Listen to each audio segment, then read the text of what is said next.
Well, I guess I'm keeping that HBO Max subscription, huh? So for those of you who haven't heard, and most of you, if you watch my stuff, you probably know this already, but last week, Warner Brothers announced that in 2021, they will be debuting all of their movie releases simultaneously in theaters and also on their streaming service, HBO Max. First, a few weeks ago, Warner's announced that they were going to be releasing the new Wonder Woman movie this year, in fact, this month on Christmas Day, simultaneously in theaters and also on HBO Max. And then just last week, they said, you know what?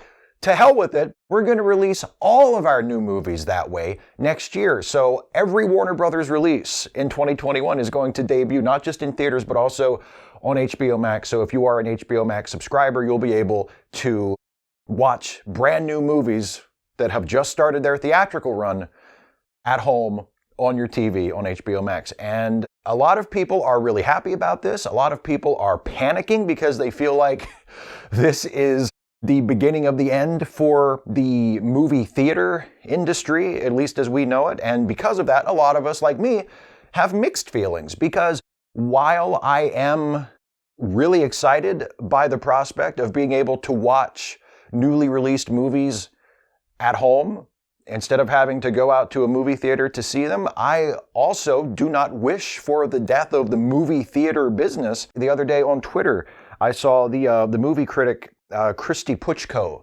tweeted saying, "Tell me about a great movie-going experience that you'll never forget, not as a memorial, but as a chance right now for us all to tap into that communal joy of the cinematic experience." And I sort of took that as a prompt and started thinking about memorable movie-going experiences that I've had in my life. And there have been so many. I know that the few I'm going to tell you about in this video are not all of them. There are so many that I'm probably not even remembering right now. But I think about how in 1999, which was kind of my favorite year for movies. And 1999 was an awesome year for movies. So many great movies came out that year.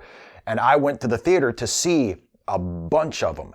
And two of my favorites from that year were Eyes Wide Shut, which was the final film of Stanley Kubrick, and Magnolia, which was the third film of Paul Thomas Anderson's directorial career and his first film after Boogie Nights, which was his big sort of mainstream breakthrough. And I went to see Eyes Wide Shut in the theater 6 times.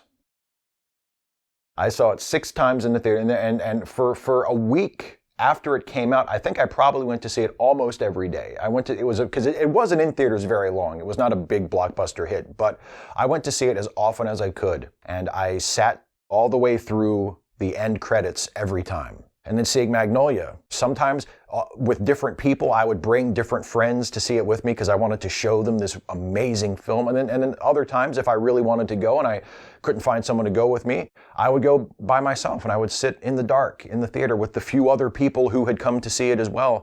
And we would have this shared experience, these total strangers. You know, all we had in common was that we really wanted to see Magnolia at this particular time, and we shared that common bond, even though we didn't speak to each other, we didn't have any sort of interpersonal connection other than just sitting and sharing that space and sharing that experience in the theater. I remember going to see the movie Gods and Generals, and this is not so much a positive experience, but the kind of experience that you can really, I won't say you can only have these experiences at the movie theater, but the movie theater is a place where you have them more often than at other places. I was going to see Gods and Generals, which was the follow-up to Gettysburg, Ron Maxwell's big Civil War epic. And Gods and Generals was a big deal in this area because some of it had been filmed around here. And I was standing in line to see the movie, and there was a guy standing in line right in front of me who was in full Civil War cosplay mode, right? He was obviously a reenactor. He had this really legit looking uniform, Union uniform, thank God. And he was standing there waiting for his ticket to see Gods and Generals. And he was the only one dressed up. It's not like there was a whole bunch of other people who were there like cosplaying Civil War people. Like he was the only one there who was dressed up to see this movie. And I was in line right behind him, and we were kind of waiting for the line to move and sort of standing around. And he turns around and looks at me and just kind of gives me like a nod, like a polite sort of courtesy, and says, "Hey, how's it going?" And I said, "Good. How are you?" And he said, "Fine." And I let there be sort of a pause. And then I said, "You going to see Chicago?" And we shared this moment, like we shared like a chuckle at that, because of course the dude is not going to see Chicago. The dude's going to see Gods and Generals, as was I. Although after Gods and Generals was over, I wished I had seen Chicago, because Gods and Generals is an absolutely abysmal movie. And I finally did see Chicago several weeks ago, and it was great. So I wish I had seen Chicago back then instead of Gods and Generals. But I've always remembered that interaction between me and the guy in the Civil War costume in front of me. And there are just so many other experiences like that going to the theater. I remember going to see the classic D.W. Griffith, Lillian Gish melodrama Way Down East, which is this 1920 silent film epic, this classic silent melodrama. And it ends with this legendary stunt sequence where Lillian Gish's character has passed out on a chunk of ice that is being swept down a river in an ice flow, and her boyfriend, her love interest, jumps onto the river and is going from iceberg to iceberg to reach her and to grab her and pull her to safety. And it's this really cool sequence. And the way it's shot in a wide shot, so you see the actor going from piece of ice to piece of ice. And of course, they're not really on a river, and it's not really an ice flow. It's being shot in a controlled situation. But the way it's shot, the way it's photographed, you get the impression as you watch it that you are seeing someone really do this. You don't feel like you're being hoodwinked. When you see the ice flow sequence in Way Down East, it's really, really well done with a lot of verisimilitude. And when he rescues her, when he jumps from that last piece of ice to the safety of the shore, all of us in the Weinberg Center watching that movie in 2005, maybe 2006, we all cheered. We applauded. We were so invested in the fate of these characters and in seeing them escape this treacherous ice flow on a river, on a made-up fictional river, in an 80-something-year-old movie. We were so invested in it that we applauded, we cheered like our team had just hit a home run. And it was wonderful. On the opposite side of that, I remember going to see Attack of the Clones, the second Star Wars prequel, in the theater, and being absolutely mortified and face-palming when Yoda busts out his lightsaber, which is the most ridiculous thing I can imagine. Like, why would Yoda have a lightsaber? Why would he need a lightsaber? He's beyond it. He's Yoda, but Attack of the Clones, he pops a lightsaber and he bounces around like a pinball while he's having a lightsaber fight with an equally CGI Christopher Lee, and it's just awful. It's one of the worst things I've ever seen. And there were people in the theater who were like whooping and cheering and applauding when Yoda popped his lightsaber for the first time. And I have never felt more out of sync with the people around me than at that moment. I tell the story with a smile on my face. It's a positive memory. It's an experience I had. I wasn't having a great time then, but looking back on it, it's something that I recall with fondness, And those are things that I would miss if going to the movies was no longer a thing. There are other events in our lives, other social events that we can still go to. There are sporting events where, yes, you go to a baseball game and you're there with, thousands of other people and you are sharing that experience of watching that event. But even sports, not everybody in the country is watching the same game at the same time.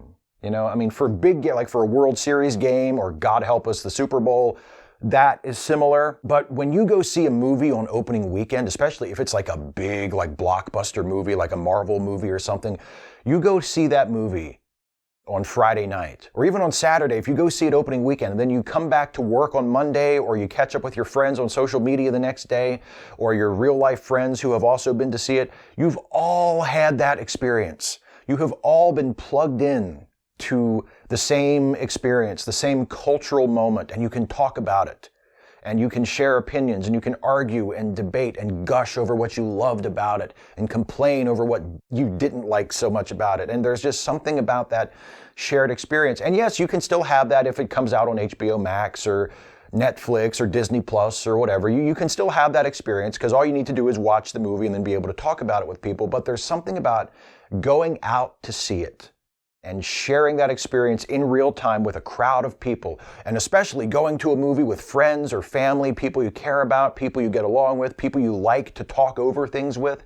You go to a theater, you stand in line for popcorn, you find a seat, you watch the movie, and then on the way out of the theater or on the drive home, you get to talk about it, you get to ask each other what you thought. It's one of my favorite things to do, and it would be a shame if that experience left us. Now, that may be inevitable, and I have confidence that if the movie-going experience, like we have known it up to this point, does go away, that we will find other things to take its place. We will not suddenly become isolationists who don't talk about movies anymore. It will be different.